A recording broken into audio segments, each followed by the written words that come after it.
আমাদের দুইটা ব্যাচ একসাথে, সেভেনের ব্যাচ আমাদের আজকে আমাদের স্টুডেন্ট সব একসাথে আছে নাকি?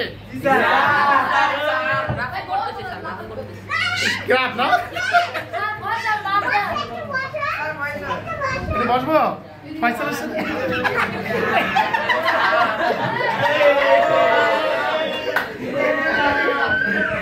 দাও দাও দাও।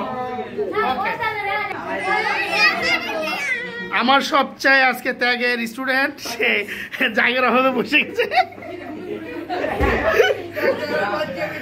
হ্যাঁ সবাই ভালো আছো? কষ্ট করতেছ? কিসের জন্য কষ্ট করতেছ বলো? শুধু পড়ার জন্য? জীবনের অনেক ত্যাগ করতেছ নাকি? ভালো রেজাল্ট করতে চাই? ভালো রেজাল্ট করবো। ওকে থ্যাংক ইউ, আল্লাহ হাফেজ, সবাই ভালো থাকো।